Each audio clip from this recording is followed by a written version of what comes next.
It's a unique thing for the Spec-5 World Tour. We're racing on Phoenix Oval for 45 minutes tonight as it's season 17 of the Spec-5 World Tour, one of iRacing's best and longest lasting Mazda MX-5 leagues.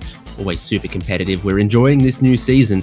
We're enjoying this mid-season change to racing on an oval. Taking a look at that weather. Surprise, surprise, it's a bit hot in Phoenix. There's just a little bit of wind around, and this is a 1 mile, 4-turn oval.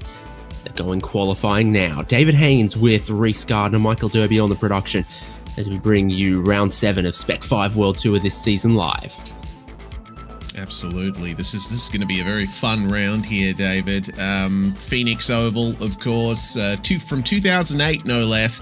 So it's got that old school vibe. This is a track that was traditionally very popular on the open wheel schedules in the real world. It's got some bumps. It's got a couple of foibles you got to try and negotiate, but it's mostly just turning left and praying. Lot of techniques for this car on oval racing. It's not an oval car. I don't think it was ever designed with oval racing in mind. Now they still managed to make it do some, but there's lots of things for the drivers to keep in mind. Over 45 minutes, how do you keep your front right tire in check? How do you make the car rotate? How much and how often can you bump draft? It will be so interesting to see the strategies play out across this race when we get to it. What they do have is a luxurious window of time to do their 4-lap qualifying in. It's still 15 minutes. So who's out there right now of our drivers? And who's waiting on it? Obviously, Sean Hayes. Let's follow him for the moment. With the gold numbers, he's one of Spec-5 World Tour's gold tier supporters who've kept this series as strong as it has been for as long as it has been. We love our Spec-5 World Tour supporters, and so this is the technique through turns 3 and 4 there to try to carry as much speed as possible. It's a bit tighter through 1 here, but a bit more banked. So Sean Hayes is going to go to second behind Brian Jabelski. Yeah, Jabelski at the moment 32.7 as he finds his way through those turns himself. Mitchell Peak going to the top. Jabelski keeping it out of the wall there on the exit of turns 3 and 4, and it's a 32.7 that he will improve to. Still not quite enough to get to the front, and he's on his final lap now.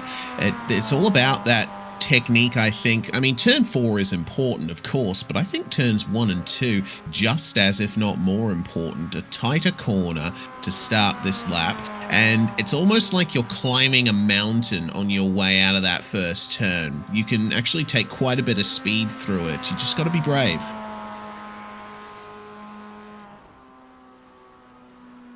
So Paul Murgatroyd's finished his last flying lap there, I think. Puts him to second place. Mitchell Peak is not improving on his 4th and final. I think if you push the tyres for 4 consecutive laps, you're going to go past the limit of the grip. I think there's a sort of push back off push situation potentially here. Mitchell Peak does not improve, but still will stay top for the moment. There is a whole heap of drivers we haven't seen yet who are hoping that the track's going to cool over the next 5 to 10 minutes. Only 10 drivers of 30 have been out on track yet. Here's Kyle Genske in the sunset. He's got a very sunset-looking kind of car. And he's 6th, moving to 5th now with a lap still to go. Yeah, it's Rui Coimbra that he's overcome there for a position in the top 5, and it makes it only a couple hundredths of a second between the two of them. One thing you are going to notice is that around a track like this, the times are going to be ridiculously close, and the slipstream is going to be pretty important around here too. Of course, Phoenix isn't quite a super speedway like Daytona or Talladega. It's sort of at that midway point between a super speedway and a short track, but I think in these cars, you're going to be seeing the draft have quite an effect. So Donnie Moffat's completing his 3rd lap. He's 7th at the moment with the best of a 32.79. And he'll jump up with a 32.77. So he finds 2 hundredths of a second and he moves up a spot. That's the sort of margins we're dealing with a whole chunk of drivers just hanging back, waiting for the tail end of the session, hoping for a cool evening change to just grip the track up a tiny bit more. Yeah, track temperatures are crazy important in oval racing. The track is 26 degrees Celsius right now. And as time goes on, it is projected to drop, but it doesn't look like it's going to drop appreciably within the next couple of hours, maybe a degree or two. We've got a 45-minute race coming up as Donnie Moffat goes for a big slide there at the end of his run there. Good enough for fourth place for the time being. Frankie Sugamelli, meanwhile, 11th place. Wait to see if he struggles on these tires that will be having a lot of load put through them, a lot of heat being generated. It is going to be very tough. I mean, yeah, we talk about the fuel strategy quite a bit in these races too, as Sugamelli goes to third on his second lap. Very nicely done. I think when you pit is going to be extra important at this round compared to when we race at a normal road course. Yeah, it's going to be high fuel consumption, high tire wear compared to almost anywhere else that the Spec-5 World Tour goes. Trying to get that rotation through the final corners. Frankie Sugamelli is qualifying very strongly here, and he's just trying to get that rotation, dipping down a tiny bit below the apron, just getting his inside tires onto the apron for some rotation as he goes to second. And this is his fourth flying lap now. He's still staying super committed.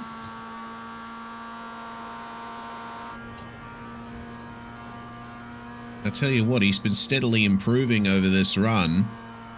All he needs is another half a tenth and he'll have provisional pole. Being a little wide there through turns 3 and 4 though. Is that going to be enough?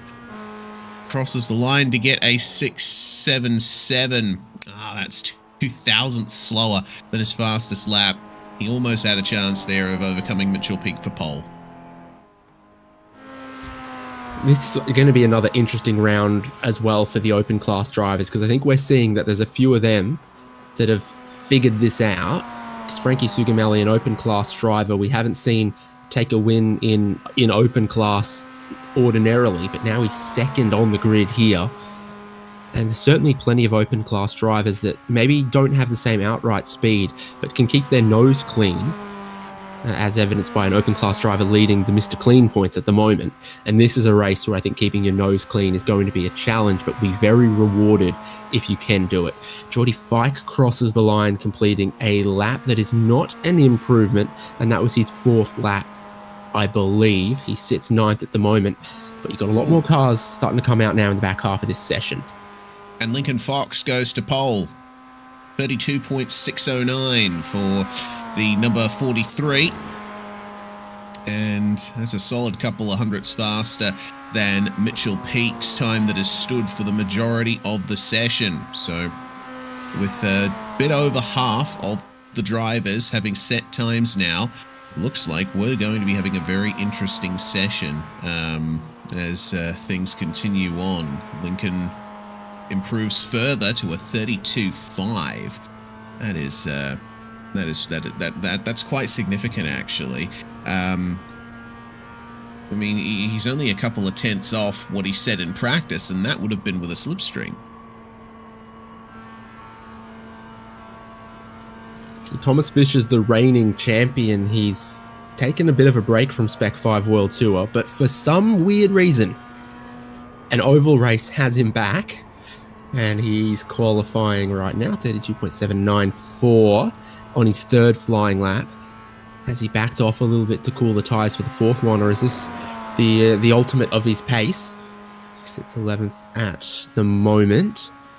Quicker through the first couple corners, so perhaps tracking for an improvement if it just holds on and he gets the line right through the final corners and onto the front straight. Oh, and it jumps to fifth. Oh, hello. He has saved plenty right for the end. Yeah, this is a good run from Thomas Fisher.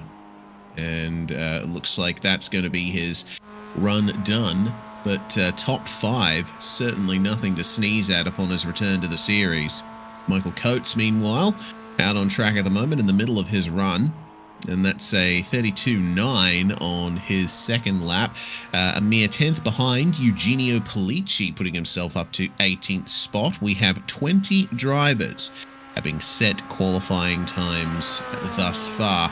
And it occurs to me, David, we might see more than a few drivers actually elect not to qualify, because we all know how chaotic oval racing can turn out to be. Oh, look at that. Coates all the way up to 6th. Eugenio Pollicci up to 11th. There's some big improvements late in the session. The track temperature has dropped just 1 notch, so if there is half a tenth to be found in that, there is a lot of positions to be found in that. So there has been just a little bit less sun on the circuit, just a little bit of track cooling. And those who've waited till late on might go just a tiny bit quicker. So Michael Coates, 4th lap completed, matches it pretty well. He goes 4th. Eugenio Pollicci jumps up into 5th with 1 lap left remaining. Let's see what Pollicci can do here. Not only do we have to deal with the track temperature going down and the times improving thanks to that,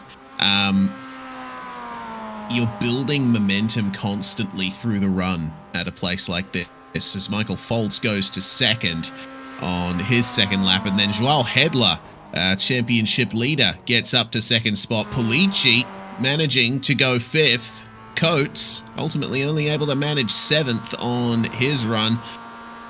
It's all about building the speed throughout those 4 laps, and that's why it's so crucial that you can't make a mistake in a qualifying run on an oval. These cars are all about momentum on road courses, so, you put them on an oval, and that just compounds. A 1 mile oval. Hedler completes a lap, goes to 2nd. Michael Folds goes to the top. It's very close. There's only 5 thousandths of a second in it between Michael Folds and Joao Hedler. So let's see what Folds will be able to do to make some improvements here, cutting a bit below the yellow line through turns 3 and 4. And it looks like that's the preferred line there through turn 4. As across the line he comes, it is not an improvement. And it looks like not an improvement for Joao Hedler either. So the 3rd lap was the fastest for our top 2 as things stand. Jake de Grand is the only driver left without a qualifying time. Nicholas Shepard, Michael Folds' teammates, just on his 3rd lap at the moment. So if those guys as a team have worked something out, Shepard might be the one to watch. This is his 3rd lap coming to a completion, not faster in the 1st sector, not faster in the 2nd sector. He's backed it off lap 3. Now he's attacking lap 4, right down to the yellow line through 1 and 2. Looks tidy to this point. Going to get the sector update in a moment. Yeah, solid run. Yeah. If he gets the rotation right, which is the challenge, through the end of the lap here, just got to be careful of pushing a tiny bit wide. I think Shepard could improve. Oh, He does to 3rd. Nice. Very nicely done. See, that's an interesting strat there from Shepard. He wasn't pushing consistently all the way through the run. He went for, the 1st lap was a warm-up, then the 2nd lap was fast. Then he backed off again for the 3rd lap and built momentum for the 4th lap. So it was sort of, two runs in 1 there for Nicholas Shepard. Well, congratulations to him. He's got himself a top 3, but we've still got a couple of drivers who could potentially upset that. 32.8 there for Jameson Sampaio. And Jake de Grand has just emerged onto the circuit. So we'll be able to get everyone with a qualifying time on board in this session. Yeah, not that de Grand is going to get a whole lot of laps in here, maybe just the 1. This is a flying lap right now. Oh, it looks a bit pushy through the mid corner, to be honest with you. Yeah, this looks like a 33.4. That is 0.3 off Travis Hewitt, the next fastest driver. That's everyone with the time. And that is the session complete. Actually turned out to be quite consistent action all the way through. I wasn't expecting that. I thought everyone would go immediately out and all set their times in the first couple of minutes, but not so. We've got a very interesting grid. I think the late afternoon session enticed a lot of people to just hang back a little bit. And in that time, Michael Folds has gone to pole position. Front row is Joao Hedler with him. Row 2 is Box 5 Motorsports, Nicholas Shepherd and Lincoln Fox in 4th. John Miller and Mitchell Peake. And Michael Chase and Eugenio Polici. Still a great qualifying effort from Frankie Sugamali, who's going to start in the 9th outright. Best open class competitor. Michael Coates is alongside him on the 5th row. Row 6 is Logan Fry and Paul Murgatroyd. Row 7 is Ray Lombardi and Thomas Fisher. Row 8, Sean Hayes and Donnie Moffat. Row 9, Ismail Ublal and Brian Chabelski. Row 10, Kyle Genske and Jameson Sampaio. Then there's Geordie Fike and Rui Coimbra on the next row. Andy Cosick, Mike Oswald, Mark Kruger, Odyssey Adams, Rob Conahan, Todd Martin, Lee Martin. I don't think they're related. Travis Hewitt and Jake DeGrand, we saw, was the last driver with a qualifying time in 31st. Decent enough turnout for a unique event in the schedule of Spec-5 World Tour behind the iRacing sedan pace car as we're sort of reaching this midpoint of the 13-round season. Let's take a look at where the points stand, Reese. Yeah, indeed. It's we're not going to have much time to go through all this because I believe it's only one pace lap. Joao Hedler, 91 points ahead of Michael Folds. He has dominated the season thus far, but Michael Chase is chasing down Folds, only 3 points separating them. It is reasonably close between Lincoln Fox and Michael Coates, 14 points separating them, 1 point difference between Polici and Peake. Coimbra, Miller, they are both chasing very hard as well. Davi Docamo rounding out our top 10. Over here in the open points, Kyle Genske has taken a fractional lead. It was almost a dead heat between himself, Lee Martin, and Peter Rasaukas a round ago, but Kyle Genske bagged some points at round 6, just to put 33 points between himself and Lee Martin, who's 20 points ahead of Peter Rasaukas, only just ahead of Logan Fry, who we saw qualified well here today. He could jump up the order. Mark Kruger, Daniel Arturzo, Travis Hewitt, Rob Conahan, Bobby Paul, and Jake DeGrand is the top 10 in the open points. The pacing has been extended, Reese, so we can take a big deep breath as we look at Mr. Clean. Yeah, we certainly can. Well, Kota basically put paid to the 0 incidents that Brian Jabelski was hanging on to. 3 incident points for him now, but he still leads the Mr. Clean Championship by 4 points over Joao Hedler. It's looking pretty close between Martin and Kruger as well for 5th there. Only 3 points separating Fike and Hayes, and a single point separates Peter Rasaukas and Rui Coimbra at the bottom of the top 10.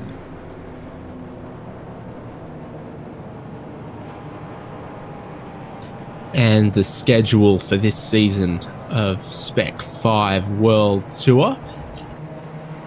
Taking a look at how we kicked off at VIR, then went to Navarra, Okayama, Mount Panorama, Detroit Grand Prix at Belle Isle, Circuit of the Americas last week. Now it's Phoenix Raceway with still Interlagos, Barcelona, Mugello, Mid-Ohio, Mosport, and Laguna Seca to go. It's a nice little swing of USA tracks to close it out, and there will be a Spec-5 World Tour champion, potentially a new champion at the end of race 13, the 8th of May.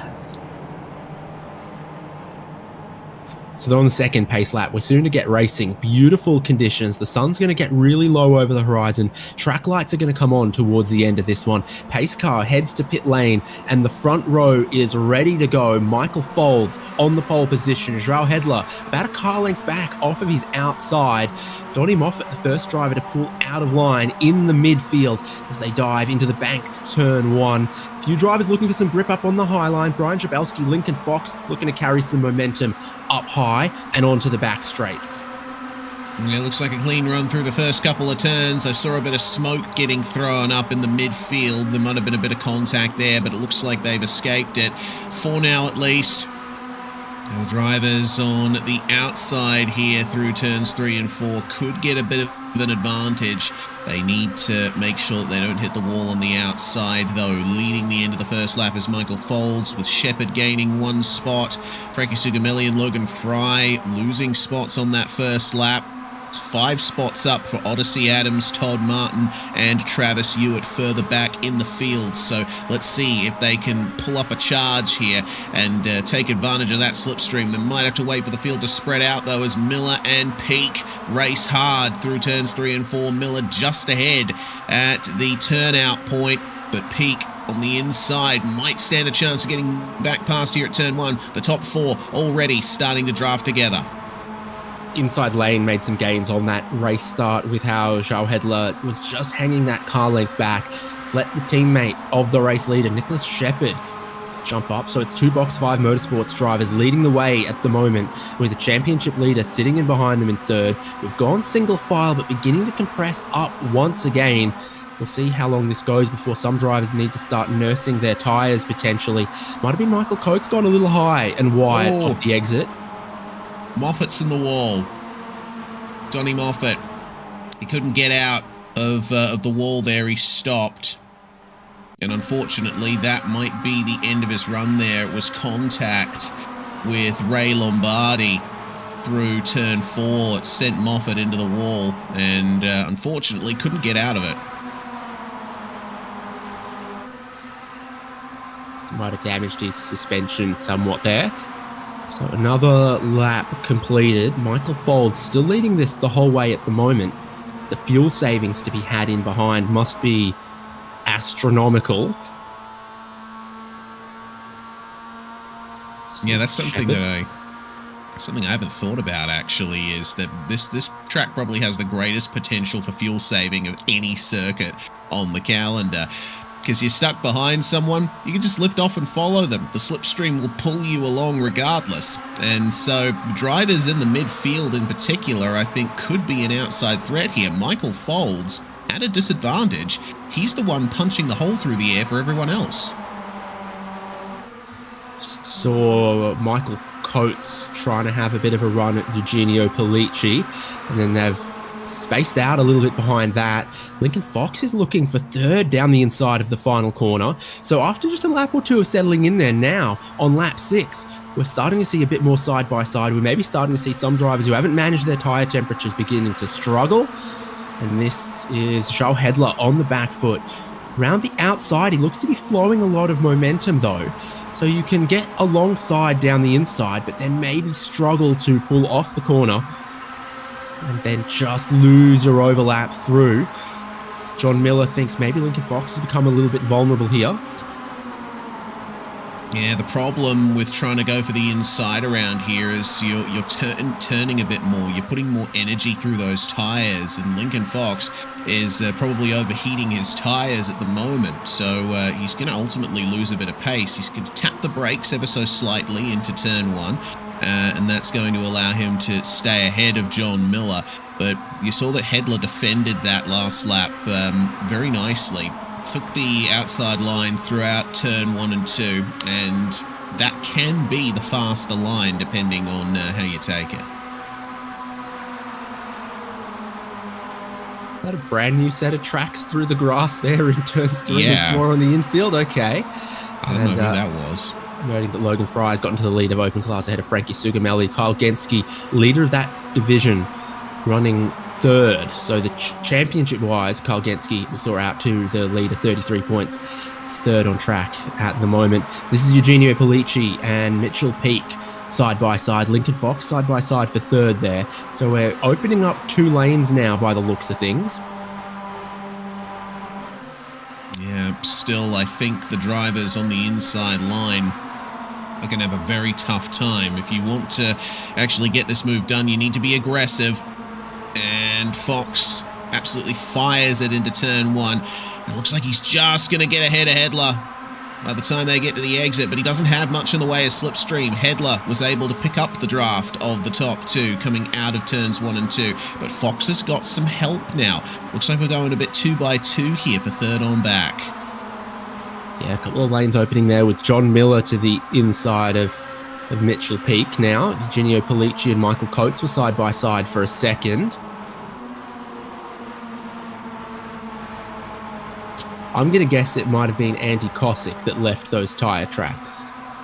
Yeah, seeing him down 7 spots. Things get a bit touchy out of turn 2 here. Mitchell Peak's pushing third place Charles Hedler. Michael Chase looking to the inside of Michael Coates back there as well. Oh, and now Coates has gone wide up into the wall, done himself a little bit of damage, cost himself some momentum. Oh, and have a look at Hedler. He's now sticking to the inside himself. He's up into second. Nicholas Shepard still trying to follow his teammate here, but Hedler now getting pushed by Lincoln Fox. Could have a go at the lead here, but for now, still looks like the drivers up high are the ones that are able to carry a bit more speed. Yeah, look at these gains that Mitchell Peak has made. Now he's round the outside of third place with the momentum backing no! the championship leaders into the inside wall. Oh, that happened out of nowhere. The face of this race has changed in just a moment's time, and Joao Hedler is out. It's massive. So Peak's going around the outside. Oh. Just bounced off the outside wall a little bit, did Mitchell Peak, and looked like the contact was a bit exaggerated there. Obviously, when these cars make that kind of contact and they're actually banging wheels rather than body panels, tends to have quite a bit of energy transfer. And there's been a crash further back. Paul Murgatroyd, and I think Mark Kruger or someone else has absolutely drilled him. Frankie Sugamelli looks to be dropping down. 3 cars are coming together in turns 1 and 2. We got to 2 lanes of racing, and now we're getting to a scrapyard of racing cars.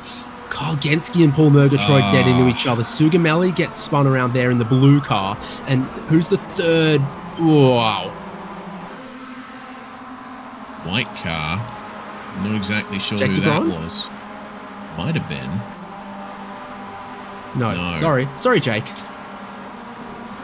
Well, that is far from ideal for 2 of our star drivers in this last lap or so. Well, Murgatroyd, for his benefit, has been able to make it into the pits under his own power. So he's going to go for a stop here. And considering how long any kind of pit stop is going to take here with, it seems, no cautions, you are going to lose a lap or more jumping into the pit lane at any point of the race. But fortunately for Murgatroyd, he hasn't had to take a tow, unlike Sugamelli, Hedler, and Morfitt.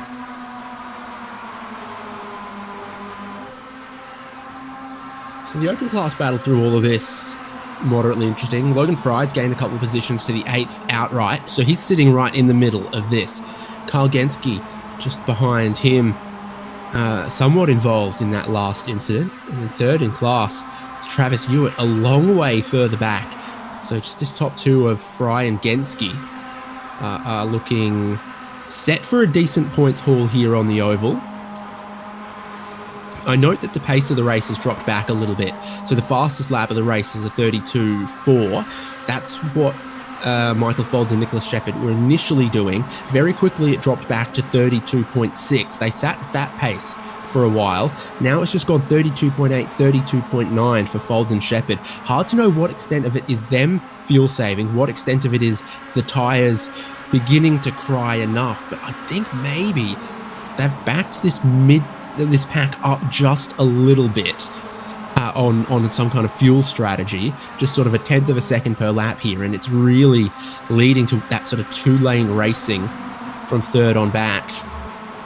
Yeah, my opinion is 6-1, half a dozen of the other, as Fox gets up the inside of Polici, moves himself back up to 4th place, if only for a moment. I think it's a combination of, you know, we are 20 laps into the run now, just about, and the tyres will be starting to struggle with all of that load being put through them. Also, Michael Folds has been the one leading this train the whole time. A little bit wide there for Michael Chase. Logan Fry's going to pass him there for 7th place. But everyone else is having to back up behind Michael Folds here. Folds is probably driving as fast as he possibly can at the moment. Everyone else getting the advantage of the slipstream. They have to back off down the straights, and so I think that's what's bringing the ultimate pace down as Mitchell Peak gets up the inside of Folds, and we have a change for the lead for the first time. Yeah, is there enough rotation to be found to get to throttle onto the pit straight? They're still going to be side by side there. Peak just dropping a tiny bit back behind Folds, but Folds' teammate is Nicholas Shepherd was dropping and now seems to have found his feet again. Got Fox and Polici side by side back there. It's a 12-car group. It was the whole field as a pack for quite a few laps there initially, and now we've got a little bit of separation between a couple of different groups. Brian Jabelski is being pushed sideways. Ooh. It is unfortunately for Jabelski, going to put him down to 25th place, and contact for the lead. Michael Folds and Michael Chase dropping. Eugenio Polici's picked up a whole chunk of damage there as well. So first and second making contact. Then Polici trying to go around the outside of it, picked up a whole heap of damage. He's going to try to keep his car rolling, but it won't turn. And so Mitchell Peak leads the race. Nicholas Shepherd second. Brian Jabelski got turned by someone. I don't know if they were a lap down. Now we're going with Nicholas Shepherd going for the race lead. It all happened so quickly. We barely had more than 10 minutes of racing. Yeah, it looks like it was contact with Ismail Ublal. There was actually 3 cars involved. Ublal was in the middle, made contact with Mike Oswald, and that bounced him into Brian Jabelski.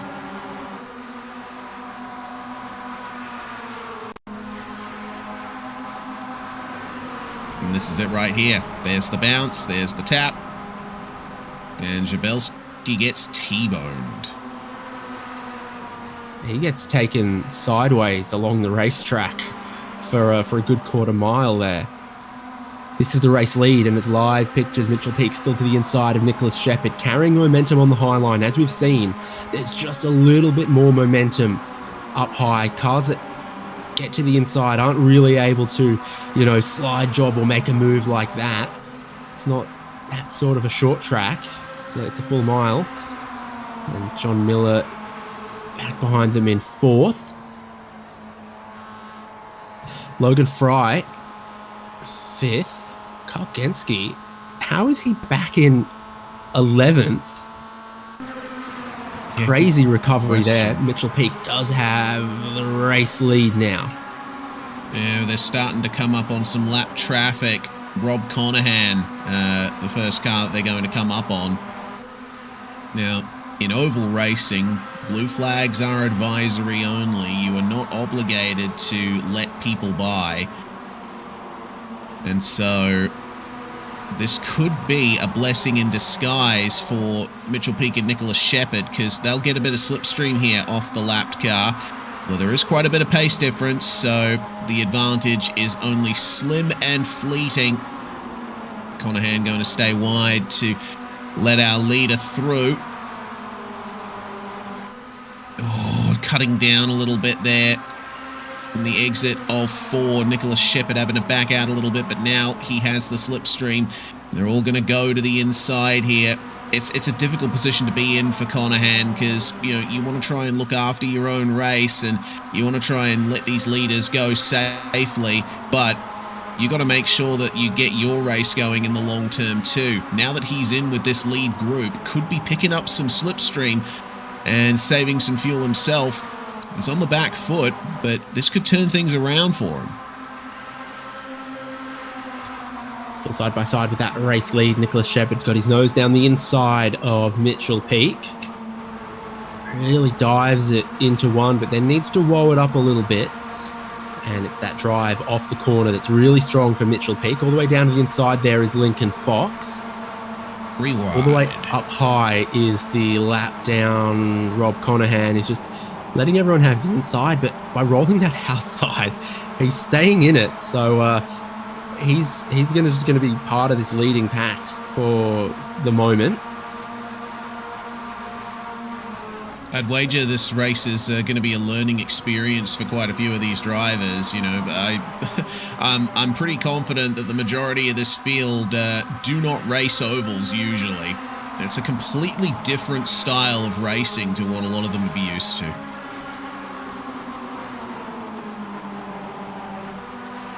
So it's a top 11 cars from Mitchell Peak through Lincoln Fox, Nicholas Shepherd, Michael Folds, John Miller, Logan Fry leading open class, Michael Coates, Michael Chase, Thomas Fisher alongside there for a moment, and then Kyle Genske up into 10th ahead of Sean Hayes.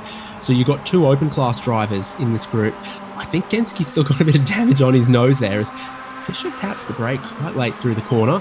Lincoln Fox is going for the race lead down the inside here on Mitchell Peak. He's led for a couple of laps. Folds is going to carry a lot of speed on a tight entry.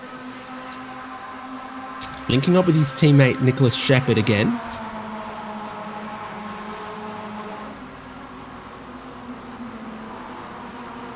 And they are hurting for grip, no doubt, because the pace of the race has now dropped to a 33, about a 33 flat. Yeah, and I'm noticing as well, you see it from certain angles, especially through turns 1 and 2. There's a little bit more sliding going on in the rear. That rear right is certainly getting put through it.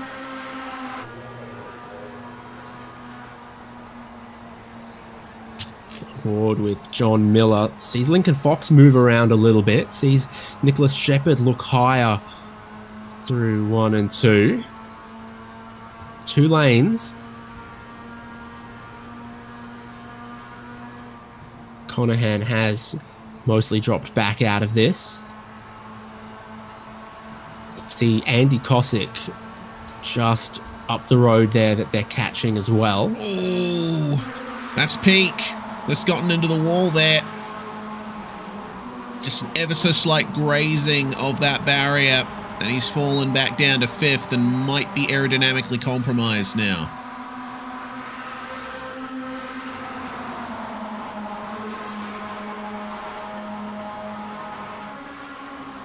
A little bit more slipstream for the leader in the meantime. Andy Cosick, the next of our lapped cars. Folds is around the outside of him. And it's the 2 Box 5 Motorsport guys back into the lead of this race again. Michael Folds and Nicholas Shepherd. Andy Cosick staying low and letting the rest of the field around the outside of him. I think that's actually the way to do it. We've seen a couple of cars try to sort of stay high, but that's not out of the way that the track is evolving. There's more momentum and more speed around the outside, and Andy Cosick's just leaving a lane open around the outside, and the rest of the leaders are slowly working their way around him. Not too far away from the halfway point. Do you think that becomes a tactical marker for some? Potentially. I mean, considering how much we see the tyres being put through the ringer here, I would want to pit around the halfway mark and make sure that I'm not at too much of a disadvantage in either stint of the race. We are expecting a single pit stop in this race. There's obviously been more than a few drivers who've had to pit early thanks to damage, and so likely they'll have to pit again. So, yeah, I'm honestly not sure how the permutations of this race are going to go. Again, it's a big outlier this round in this championship that we usually see racing on road courses.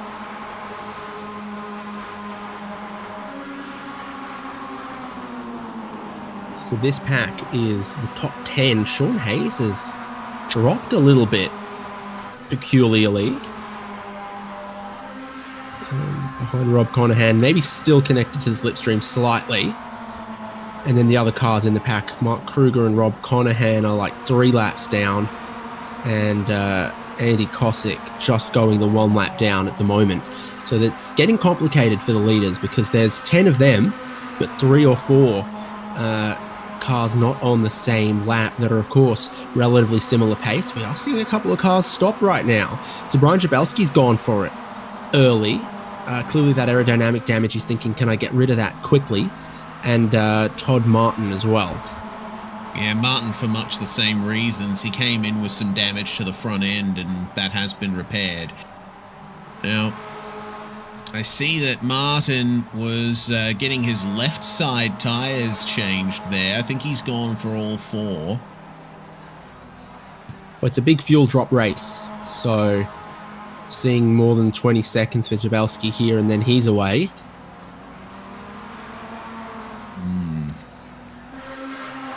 Yes, this is interesting because, you know, usually in Spec-5 we have that discussion of, you know, drivers taking left side tires or right side tires, and here at an oval the logic would go you'd go for right sides because they're the ones doing most of the work around here. But considering what you said about the fuel drop, I think going for all 4 tires probably not a bad idea.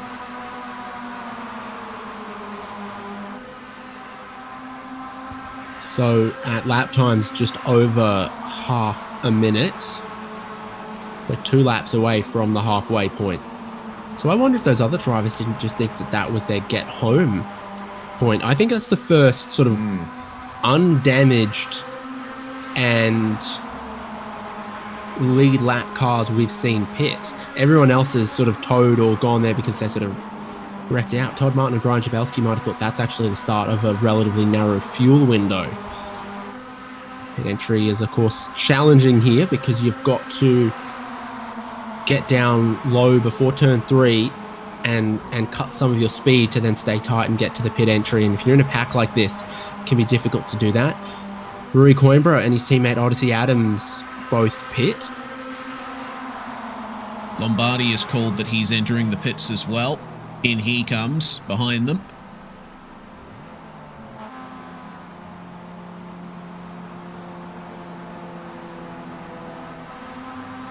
Yeah, this is what I was expecting. We see drivers in the midfield going for the stop at this point, but the leaders, they wait to see who's going to blink. I would expect that, you know, with the pace drop off at the front and how fast new tires are, the undercut is probably going to be worth a lot here at Phoenix. So who's going to be the first to blink? Michael Folds has picked the pace up again. So he's gotten the lap time down to 32.8, another 32.8. So he's putting a bit of space between himself and the rest of the field, maybe leaving his teammate Nicholas Shepard out to dry a little bit here against Mitchell Peak and Lincoln Fox. Oh, headlights. Hey, the Cars movie lied to me. Indeed. Well, movies aren't like real life, I suppose. Not very ka-chow at all. No. Still no one's in this lead group pitting, so it's some gamblers and some risk takers that I think we've seen in the other spots. Like Jake DeGrond, Mike Oswalt pitting. So Brian Jabelski pitted, he's come back out, and he's obviously quick, and Michael Folds is slipstreaming him. So this is, Michael Folds has found a lap down car that really truly has some pace, and I think it's helping him big time. Yeah, I think that's exactly what we're seeing here. Still no sign of any movement up the front of the field on entering the pit lane, but Jabelski there setting a 32.6. He was the fastest car on track last lap by. Meanwhile, Mitchell Peak and Lincoln Fox still trailing behind here. John Miller, Nicholas Shepard, and Logan Fry in a little bit of a tizzy here. None of them going for the lane, though. Mitchell Peak has. Okay, interesting call. This is really our first taker from that leading top 10. Andy Cosick also in, so we're going to see a few more. 20 minutes to go. The problem for Peak is he doesn't have a buddy in the pits with him. If you're the first one to blink and you go in on your own, you stand a chance of coming out and not having anyone to slipstream with. So Peak's taking a bit of a chance here. I think the draft's only worth 2 or 3 tenths and the fresh tyres are worth 5. Sometimes it's those 2-3 tenths that can make all the difference. Peak comes out of the pits and he's going to have to spend a lap or more building that momentum back up again. Still far and away the highest running car to have pitted at this point, with Rue Coimbra, Mike Oswalt and Otis C. Adams battling for position behind. A real rush into pit lane from this leading group, including the race leader, I believe, Michael Folds, leading the gang, with John Miller, Logan Fry, Kyle Genske and Michael Chase behind. So the open class battle is also a battle on pit road right now, with just Lincoln Fox, Nicholas Shepherd, Michael Coates, Thomas Fisher and Sean Hayes continuing yet to have stopped. Oh, and Lee Martin, who hopefully is keeping it clean. It's Michael Folds getting right sides first, or at a minimum. He's got a Red Bull pit crew, so hopefully that helps. Hopefully he's got a Red Bull strategist as well. Yeah, here's hoping. Comes out, but oh, here we go. Out they come. And it seems that Michael Folds leads the way out of pit lane there. Shepherd and Fisher behind him. Actually, Fisher only just coming into his box there. Lincoln Fox coming in as well. So that leaves Michael Coates and Sean Hayes. Only 2 cars yet to come into pit lane.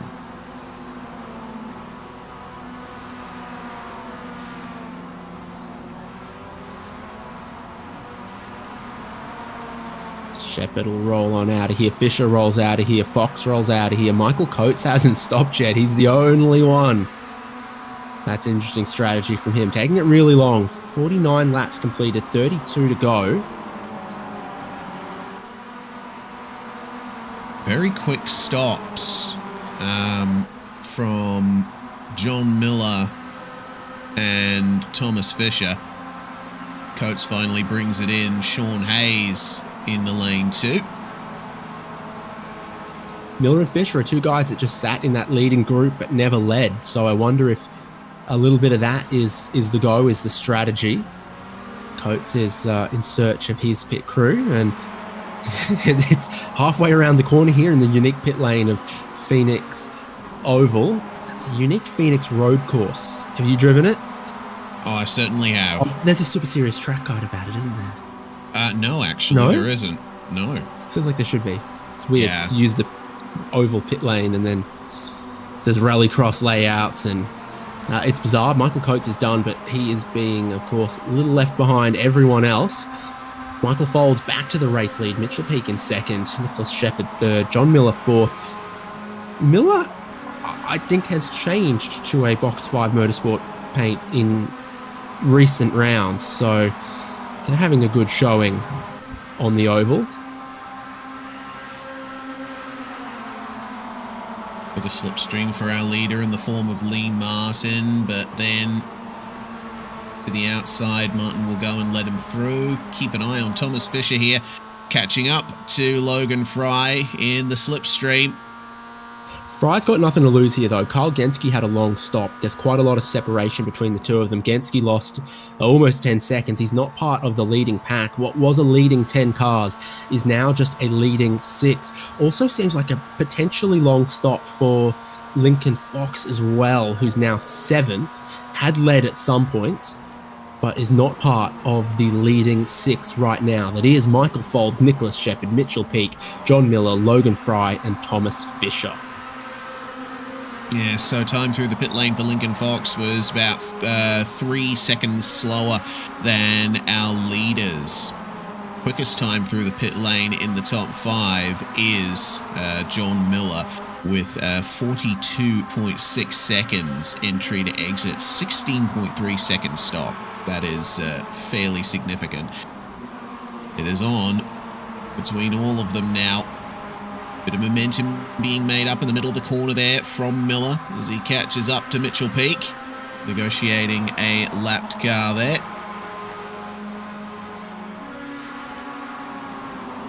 Mark Kruger down in 21st position at the moment. It looks like Mitchell Peak has a blinking light in his number plate position, but I think it's just the reflective spec map there is catching the circuit lights. Yeah, looks like you're seeing it, right? Yeah, I'm seeing it. On the back of his car. He's going to get a defect notice for that one if the light's blinking. Oh, yeah, you see it there. Nice. Well, he hooks it in on the inside there, but that pushes him up a little bit high. Now at the inside, the box 5 machine will continue to catch up. Side by side here.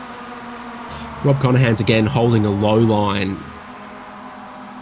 So they're looking to go around the outside of him. John Miller's going to look to go around the outside of him. There's 3 wide just behind that. Thomas Fisher's put himself in a very dangerous position. Yeah, this is difficult here for Fisher. Can't move up just yet. Logan Fry able to carry the momentum out of the corner as it's Paul Murgatroyd, the lapped car, right in the middle of all of this. Murgatroyd, of course, one of the first drivers to suffer an issue here today.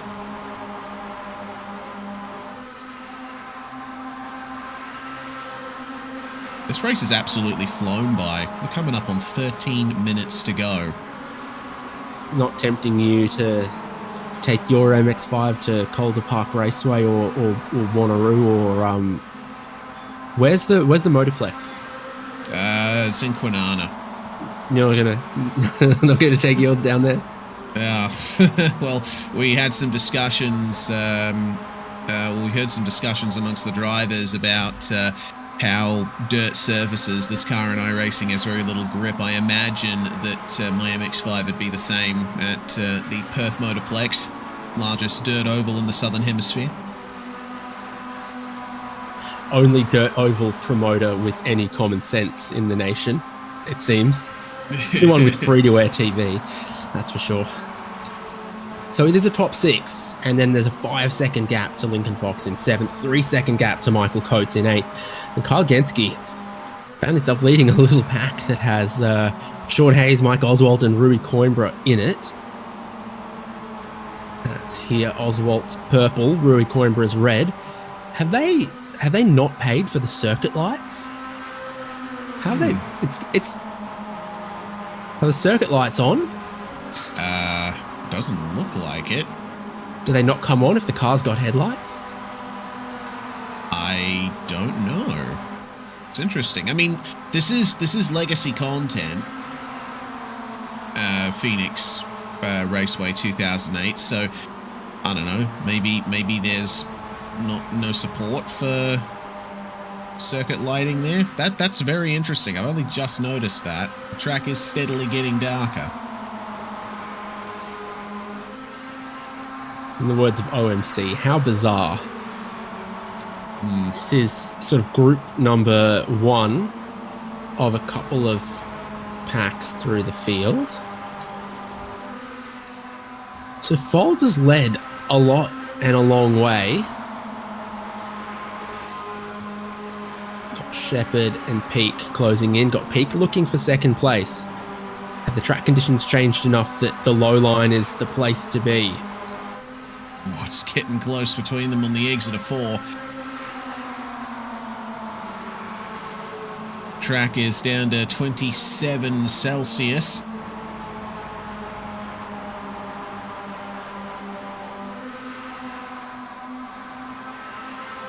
It looks like Mitchell Peak still struggling there to make the inside line work. He's under pressure from Miller now as the pack has caught back up to them. Fry, Fisher. Lap cars of Travis Hewitt and Lee Martin are battling just behind them as well for 17th place.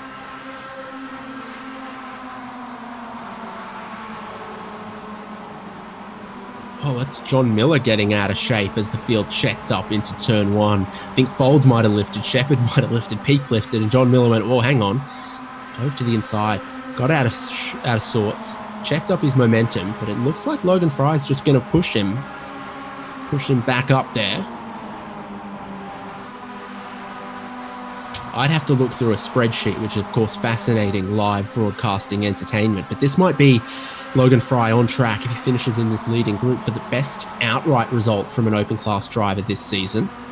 It's these super challenging tracks that present an opportunity for that as well. In previous seasons, the best open class result was from Long Beach. So whenever an open class driver can have a really strong outright result, it's super important for that championship, because how many points the open class winner gets is variable.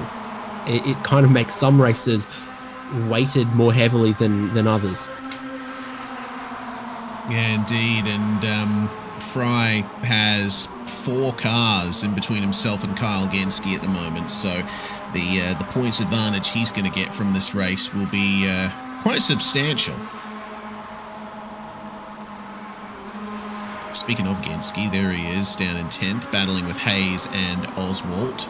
Yeah, Hayes has gotten ahead of him. Oswalt remains behind him. Rui Coimbra has dropped off that group. And, yeah, Coimbra's pace. Has he found himself needing to save some fuel or something? I wonder if there's a few drivers noticing that as the track has cooled and the packs have thinned out, that their fuel consumption has increased in this second phase. And your fuel consumption will increase a lot without a tow on an oval. It could be a much bigger difference. Yeah, certainly. It's a different thing and a bit of an exaggeration, but you can sort of go from Indy cars on the Indianapolis Oval, a gallon a lap in free air, to 0.7 of a gallon in a tow with some more worn tires. The variability between keeping the throttle pinned and following a pack in a group can be huge for fuel consumption on an oval. Yeah, for sure it can. Now we find our way through to 7 minutes and 40 seconds remaining in the race. Kyle Genske still trying to find his way back past Sean Hayes as things are starting to get a bit more compressed here behind Mitchell Peak. We've got John Miller finding his way past Todd Martin, who's in 16th place, and it looks like he's going to fall under pressure from Travis Hewitt now. Could be a change for 16th spot at the back of that pack. But for the lead, Folds still out in front.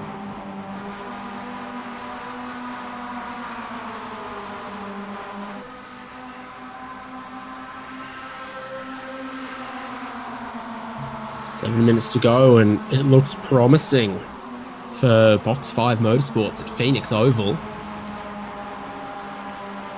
Michael Folds leading, Nicholas Shepherd in place to play rear gunner, John Miller part of this pack in this battle, trying to work his way past Brian Chabelski there. Miller in purple, Chabelski in orange, Logan Fry with green roll hoop also getting clear down the inside and moving up. Mitchell Peak side by side for second there, and he's round the outside, so he's trying to get in and spoil the party. It's working for him. Have a look at the momentum he's going to carry off the corner here. Straighten up the car a little earlier, scrub the tyres less, and he has just about a K an hour or so advantage. It really shows here through 3 and 4.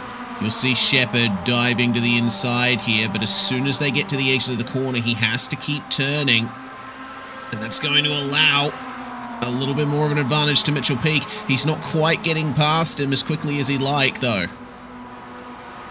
Michael Folds is wise to what's happening and might have checked him up a little bit on the entry to 1 there that time around. Oh, no, I think Peak's clear, and he's going to come down and slot into second place. 5 minutes to go, 10 laps to go. You've got to be part of this leading group. They've all compressed up. It's the top 6 in line here are your top 6. Covered by underneath a second. Crossing the start-finish line here. Little bump draft for the lead there on the entry into turn 1. Michael Folds got a little unsettled. But Mitchell Peak is showing his cards here with 5 minutes to go. Oh, there's another little check up there.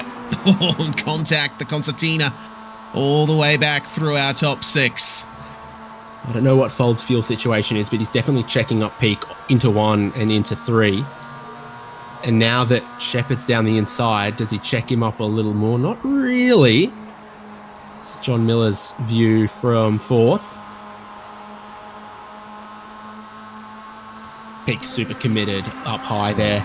Nicholas Shepard just not quite as committed. Yeah, that was heart and mouth stuff there for Mitchell Peak. All the way down. Oh dear, Nicholas Shepard. He can't make it to the end. Shepard took 17 seconds of fuel. Thomas Fisher also took 17 seconds of fuel. John Miller also took 17 seconds of fuel. I wonder if there's a few of them that could be in trouble here, or if it's something to do with Shepard's driving style. Folds and Peak are probably going to be okay, but keep an eye on this.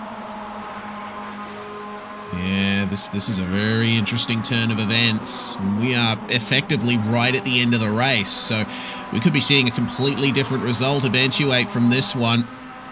Spinner there on the inside as Peak gets into the outside wall. All his momentum's gone. John Miller to the inside. Logan Fry following him. Could be a tiny bit of damage or aerodynamic damage for Peak as he's going to drop behind Miller, but fight Logan Fry. Could we see an open class overall podium here? It is incredibly likely. That's exactly what we're seeing at the moment. Question is, will Fry be able to hold on to it? Well, are we going to see a box 5 podium sweep? Yeah, that is a possibility as well. Nicholas Shepard's retired, so I don't know. Maybe he did have enough fuel, but he just... something else has come up or he had a technical issue. Yeah. It's not like he came in and took 5 seconds of fuel and it's gone back out. He's retired the car. Odyssey Adams has come in and taken 3 seconds of fuel and got back out on the racetrack. I didn't see a mechanical black flag for Shepard either, or any kind of black flag, so a bit of a mystery as to why he came in.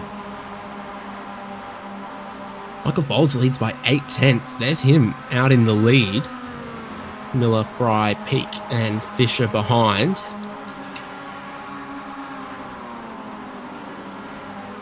Peak will want to get back up there. He's found his feet again.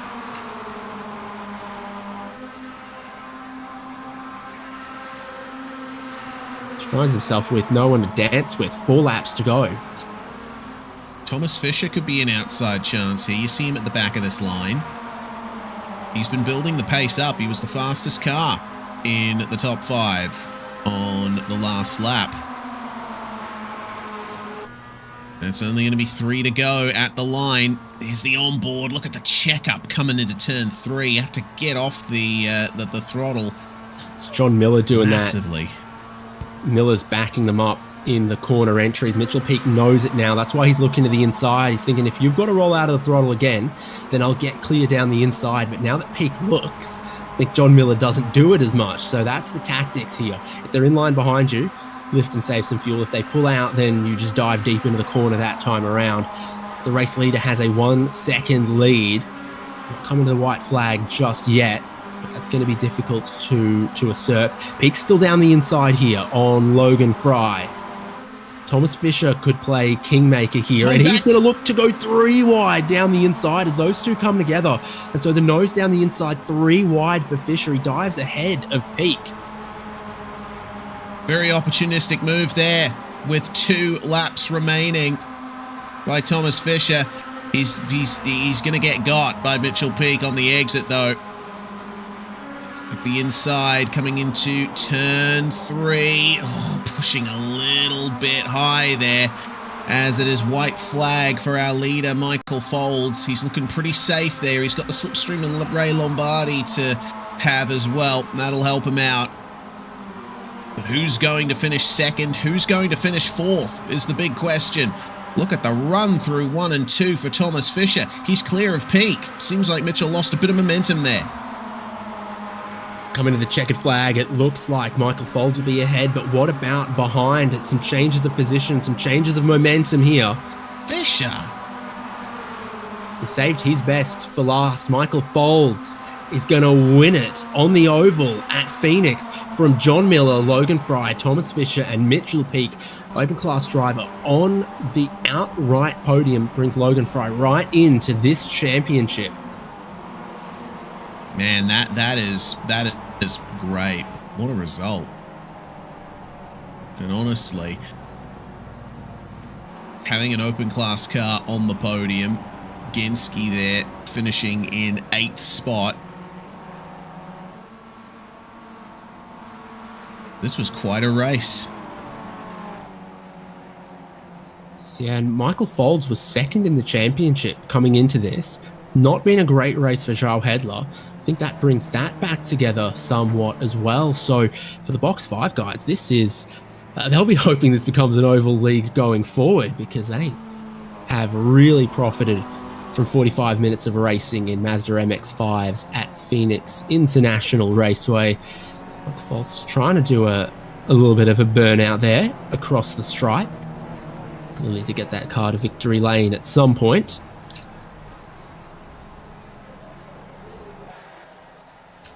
Wow. Oh, yeah, there it is. Yeah, they can dump some Gatorade on him. Michael Folds with the win. John Miller in second.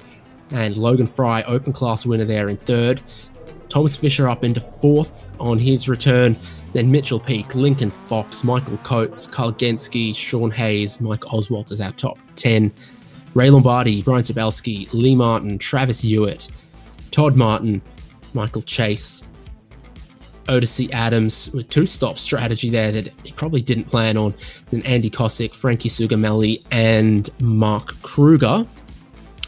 He had into the laps down category Geordie Fike, Paul Murgatroyd, Rob Conahan, Jake DeGrand, Rui Coimbra, Nicholas Shepherd, parking the car and retiring, and then Jameson Sampaio, Eugenio Pellicci, Ismail Ublal, Joao Hedler, and Donnie Moffat also retirements at what was a pretty bruising race by its nature.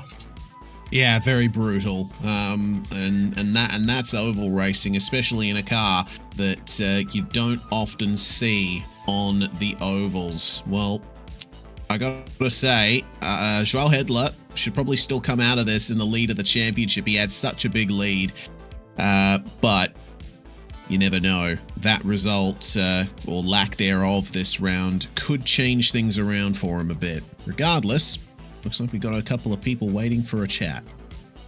Yeah, Hedler's consistency at other rounds has been strong, though. So once you factor in a drop round or two, he ought to be okay, but you can't have too many blemishes, and this is one of them for him.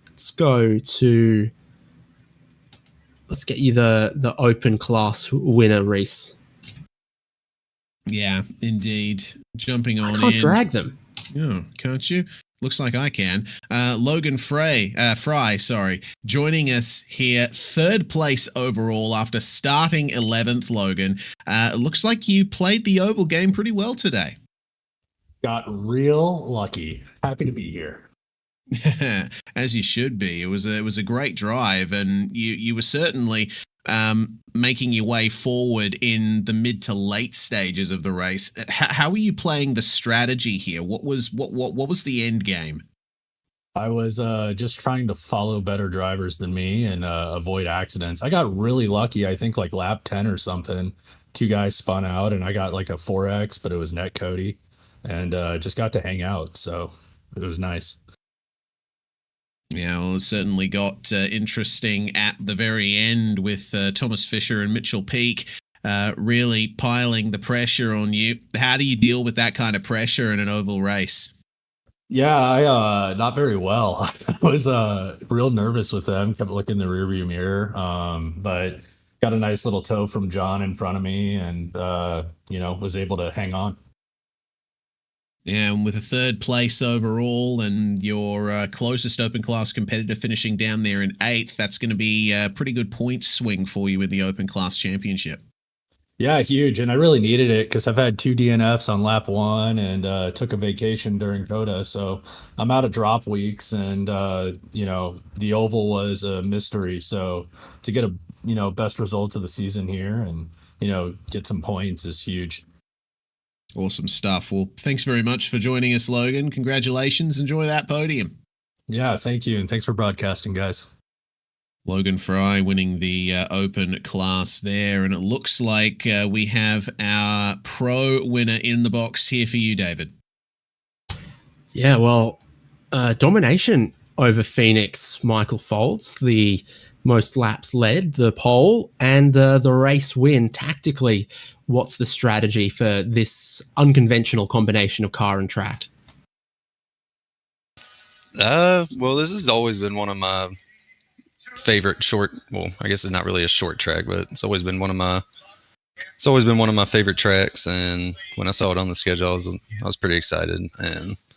And just tonight, my plan was really just qualify up front. Wasn't really, expecting pole. That was cool. And then just tried not to get damage and had a little incident early on, but luckily nobody hit me and I didn't go all the way around. And it's just oval racing, could happen with the best of them, and we're just a bunch of, even some of us that do oval sometimes, we're still all just road racers. So all in all, that was a fun race there. Just took 2 tires and hoped that taking 4 wasn't a strategy because I wasn't sure if we would have enough time. So everything ended up working out pretty good. It was a fun race. I'm surprised it went as well as it did overall.